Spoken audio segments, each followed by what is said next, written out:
Hi, so today we're going to learn about making a ceramic tea infuser and mug. First, you're going to get your wire tool and cut the clay, and you're going to get all of the clay and you're going to wedge it. Very important to wedge it properly, and then you'll flatten it with your palm and use a rolling pin where you are very gently pushing. So if you don't, you're going to get clay on the rolling pin. And so when you're pushing, you're going to push down very gently with the tips of your fingers so that you do not flatten the edges too much. But if you get clay stuck, you can use your fingers to take it off, or you can use a tool. And I'm just using a wooden tool to cut a rectangle for the shape of the actual mug. You can measure. I did not, but I am pretty good at eyeballing. But as you can see, the edges are a little bit thin on that one area. So I'm scoring and I'm slipping to make sure that they adhere to each other. And I'm overlapping them in the area that's really thin so that it can be a little bit more uniform. And I'm just spreading all of the clay out and smoothing it out. And I'm using a tool now to smooth it out to make it appear to be one solid piece of clay. So here is my blueprint. Here is what we are making, and I'm going to base everything off of that entire plan. So I'm taking another little wedged piece of clay, and this is going to be the bottom of the mug. So I'm getting the bottom the shape I want it and then tracing it over the piece that I just rolled out, and I'm scoring and I'm scoring, and then I'm going to use slip to make sure that it adheres and it glues together. And so I'm going to press it down, and then I'm going to blend the edges by making sure that the clay is a little bit mixed together. Basically, I'm going to use my finger, I'm going to use tools. I need to make sure that I have my hand on the inside of the piece though. Otherwise, when you're smoothing and kind of like messing around with the walls, it could cave in and you could poke a hole in it. So you need to have your hand on the inside to support it. But right here, I'm scoring and I'm slipping and I'm putting coils in the inside, and then I'm smoothing those out to make sure that the inside doesn't have any cracks and that the bottom actually is strong enough to withstand the weight of water or tea or whatever you're putting in there. So now I'm going to add, based on my blueprint, the part in the center that is the hole of the trunk where the raccoon is hanging out. And so I kind of sketched it out. I made this little coil and I scored and I slipped, and I liked it to be in the shape of a heart, but it's like an irregular shaped heart. And now I'm taking a wooden tool and just blending the edges. And then after everything was all blended, I'm taking another piece of clay, wedging it up, and now I'm going to make the raccoon. And so basically I'm just basing it off of a photo, and you're just kind of like pinching the face to kind of be all of the details that it needs. And it's a little bit too thick, so you have to scoop it out, because if it is not a little bit hollow right there, it could explode, and you need to make sure that it's thin. If it is thicker than a ½ an inch, you should definitely thin that clay by scooping it out with a loop tool or any other kind of tool that you have available. And so here I am, and I am just like carving just randomly the bark of the tree and just however I felt like, and I was using a wooden tool. And then I was going through with a modeling tool and adding a little bit more details, trying to make sure that the nose stood out and that all of the details were accurate. And I just kept referencing different photos, zooming into them. I was like, raccoon hands is what I looked up, and just trying to make sure that it actually looks realistic. So here I am scoring and slipping, and then I am adding all of that to the trunk of the tree and trying to make sure that it actually stays. So you need to make sure that you're adding extra clay to the edges if you don't have enough clay to blend. So right there, I just added extra bits of clay. And especially if the clay is moist enough, you don't need to score and slip every single time, but I like to. So here I am, and I wedged a piece of clay and I whacked it into a little cube, stuck my thumb in it, and then I just started pinching it. And this is going to be the shape of the lid and the tea infuser. So I'm just smoothing it out and trying to make it the shape that I want it. And it's a mess. It looks a mess, okay? But pinch pots kind of are a mess. And I am not a huge fan of pinch pots, but it was the easiest way to make this. So that's what I went with. But as you can see, it doesn't fit. So I have to do a little bit of surgery and cut out a pie shape, score it, slip it, put it back together, and then smooth it all back out and basically pretend like I made it the right size in the first place. And I'm trying to cut it and it's just too soft. I can't really cut it and trim it to be the size that I need it. And so I'm just gonna let it sit for a little while, and now I'm gonna work on making the lid. I made another pinch pot, added a little stem, and here I am putting the lid on and making sure that it is the right size and I'm able to cut it to be the right size. And so then now I am just going to smooth all of that out and go back in and add all of those bark details that got a little bit too smoothed out when I added the lid on there. And so then now what I'm going to do is I'm going to make the handle. So there's my plan. Keep referencing my plan. I'm just going to take a piece of clay and I'm just going to squeeze it into basically a big coil. And now I'm just testing out the handle size. How big do I want it? Where do I want it? How do I want it to sit and bend and move? But it was a little bit dry, so I'm just adding a little bit of water or the slip to make sure that it is a little bit more moist and able to move around without cracking. So now that I go and I check what size it is, I'm like, this is too long. This is too big. I need to trim it down, and I don't need like a knife or anything to trim it down. I can just pinch a piece off of it because the clay is plastic enough. And so I know that I want to have little lumps in the branch so that my fingers and my hand fit it perfectly. And so I added clay to those areas, and now that I have it the way that I want it, I'm going to score it, and I'm going to score where it needs to be on the mug, and then I'm going to add slip to both sides, and then I will push that on there. Make sure your hand is on the inside when you're pushing on the outside so that you don't cave in your mug and so that you don't accidentally pop a hole through your mug. So now I'm blending, I'm smoothing it out, and I'm making sure, again, it blends out and makes it look like one solid piece of clay. Because if you don't have that, it could break off, and that would be very tragic. It needs to be strong enough to hold not only the mug itself, but the liquid and anything that you add onto it. So I am over here just testing the mug size and shape with the handle and making sure that it's going to be comfortable, making sure that it's attached properly. And then now I'm going to make the spoon, and the spoon has to sit inside of the handle. And so now I'm going to roll it out, make a coil, and I'm making sure that it is flat and like larger on the one side, and then I'm thinning it out on the other side by pinching it. And all of this is just pinched because I just want it to look like a branch or a twig. And so it doesn't need to be super specific, but I am making sure that the handle is going to be large enough to support the mug and the weight of the mug and the lid and the tea infuser and the spoon and everything, while having a huge hole in it, because I'm about to cut a hole in this handle so that the spoon has a home. So here I am extending the branch. I was scoring, I was slipping, I'm blending it. I'm also making sure that it fits my hand properly and it feels comfortable. And then there you go. I just cut a hole in it and the spoon does fit through it, but I needed it to be just like slightly bigger so that the spoon wouldn't get caught on the edges. And so I'm just testing everything out. And then now I know I wanted a leaf right there, so I cut a leaf out. There is a little oak leaf, and then I attached it, and then I cut it back open so that the spoon had a home again. And I'm also just trying to make sure that it's blended in, but also has all of the details in it.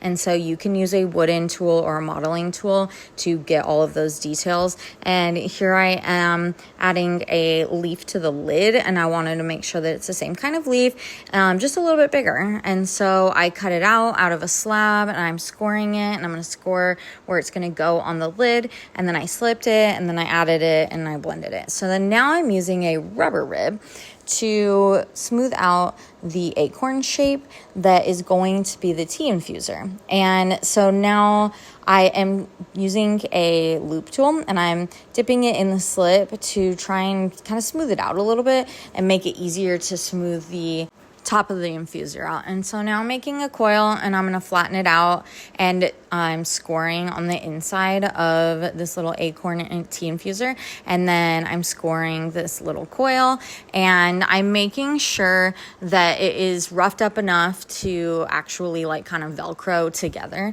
And so that's why you have to make sure that you're scoring and slipping both sides.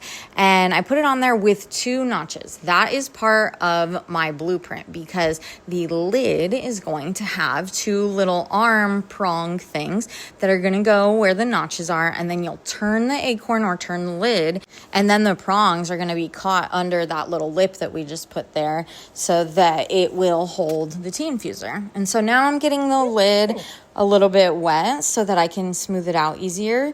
And now, do you see how it's so lumpy because it was a pinch pot? Now I'm just going through and I am pinching every single lump that is thick so that it can be more even and smooth and be more consistent. And so I put that lid after I did that on the cup, and I made a little like mark and dent, and then I was able to cut off the excess. And now I'm just smoothing more and making sure that it's all consistent in thickness and size. And so that's why I'm just doing that over and over and over again. And I'm smoothing out the spoon, making sure that it is not drying out too quickly, and adding a little bit of water. You can spray water on it, but I was just using the slip since it was right there. And then now I'm just carving using a wooden tool, all of the details that make it look like a twig, make it look like it is made out of wood. And I was also making sure that I was keeping in mind that this needs to actually feel smooth when you're handling it, because you're going to be touching it. It might possibly be a spoon that you actually use, so you don't want to like cut your mouth open on sharp little pieces. You also don't want to cut your hand open. And so I was just going over it over and over and smoothing it out. And so then here I am doing the lid again, making sure that it is the right consistency to add little prongs to. So here I am putting the acorn on, and then I'm trying to make sure that it is the right size. So I made a little dent of where it would sit, because you see I'm like squeezing it on there. And then now there's a little outline that's giving me a guideline of where the prongs should go. So then here I am trying to figure out, how do I want the prongs to look? How big should they be?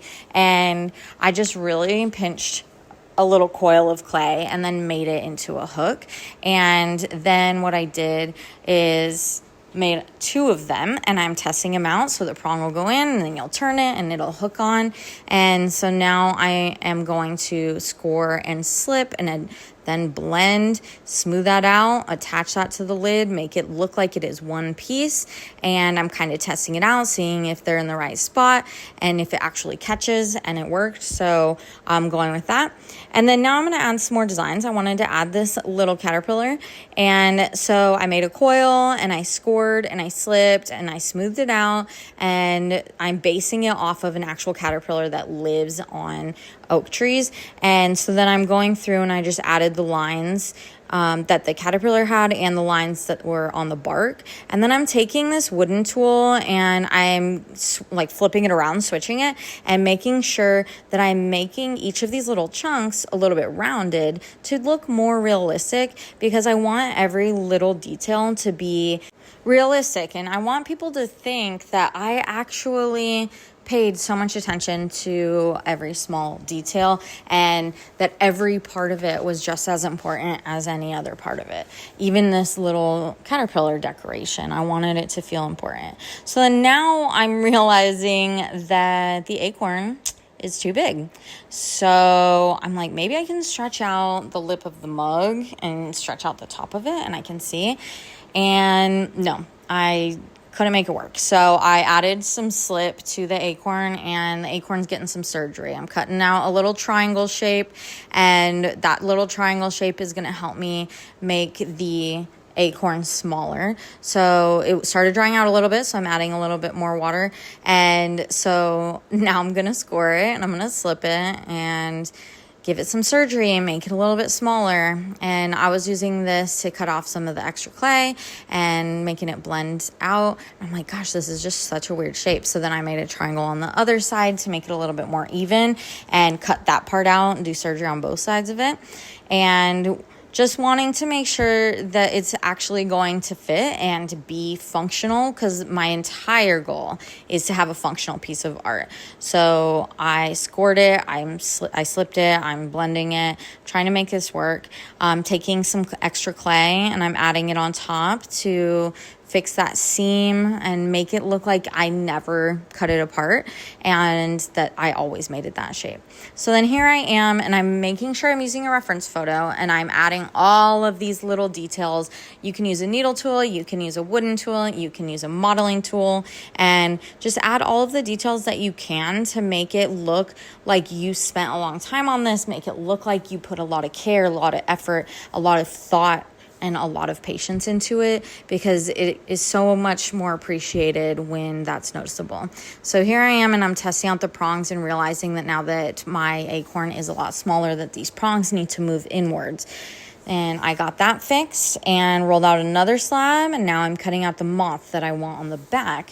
And it's a different kind of moth than that caterpillar, but it is a moth that also lives on that kind of tree. So I am basing it off of a reference photo, and then I cut it out. I'm adding all these details. I'm scoring, I'm slipping, I'm pressing it together and making sure that I'm smoothing all of the edges and all of the seams.